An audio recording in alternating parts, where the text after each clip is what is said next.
দেখা যায় কি বাংলাদেশে হচ্ছে আমরা সবাই এক বাক্যে এটা স্বীকার করবো যে আমরা হচ্ছে বায়াসড খুব। যখন আমরা ক্ষমতায় যাই তখন আমরা সব নিজেদের লোক যে আমরা পক্ষপাত দুষ্ট আচরণ আমরা সবাই করি। এটা এখন থেকে আপনি বললেন যে প্রত্যেকটা রাজনৈতিক দলের থেকেই আমরা ওইটা দেখতে একই এক চরিত্র। সো এটার পরিবর্তনটা আসলে কোথায়? তার মানে গোড়ায় গলদ আছে। তো ওটার পরিবর্তনের জায়গাটা কোথায়?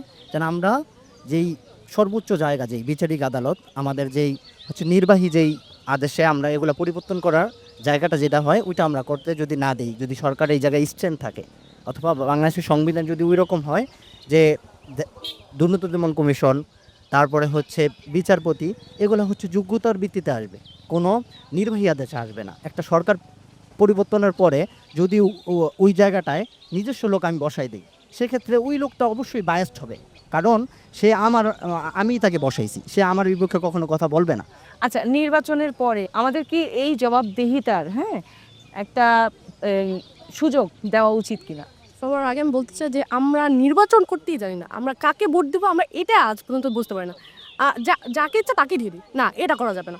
আপনাকে বুঝতে হবে আগে আপনি কাকে ভোট দেবেন, কে আপনার জন্য ভালোটা করতে পারবে। আমার দেশ আমার রক্ত, আমাকে আগে সাহস জোগাতে হবে যে আমার দেশের জন্য আমি কি করতে পারি। আমাদের যে ভাইয়া বলেন জেনজিনদের দেশপ্রেম কম, আসলে এটা কম, এটা আগে বাড়াতে হবে। সুক্রোলোজ থেকে তৈরি স্কোয়ারের জিরো ক্যাল চিনি বাদ মিষ্টি স্বাদ। তারা যদি জনগণের কাছে ঠিকমতো জবাবদিহিতা করে, আমাদের প্রতি মাসে মুক্ত মঞ্চে একটা জবাবদিহিতার ব্যবস্থা করতে পারি প্রত্যেক জনপ্রতিনিধির কাছ থেকে, যে আপনি ম্যান্ডেটরি আপনি আমাদের জনগণের কাছে আপনি আপনার এই গত এক মাসে কি কাজ করেছেন ওই কাজের জবাবদিহিতা করবেন। ওই পার্টিকুলার এলাকার মুক্তমঞ্চে দাঁড়িয়ে পার্টিকুলার এলাকার মুক্তমঞ্চে দাঁড়িয়ে আমাদের কাছে জবাবদিহিতা করতে হবে। এটা ভালো। আইন অন্তর্ভুক্ত করা লাগবে। খুব সুন্দর। সেই ক্ষেত্রে আমার মতে দুর্নীতি একটু হলেও কমতে পারে, কারণ তার যেহেতু জবাবদিহিতা ভয় থাকবে, সেক্ষেত্রে সে কাজ করার ক্ষেত্রে 10 বার চিন্তা করে কাজ করবে।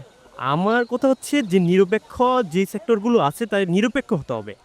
আমি যদি 10 লাখ 20 লাখ টাকা দিয়ে আমি ওখানে জব নেই, তাহলে আমি তো অবশ্যই টাকাটা ওঠার জন্য হব, বা আমার দলে যদি আমাকে দেয় আমি তো অবশ্যই দলের জন্য কাজ করব।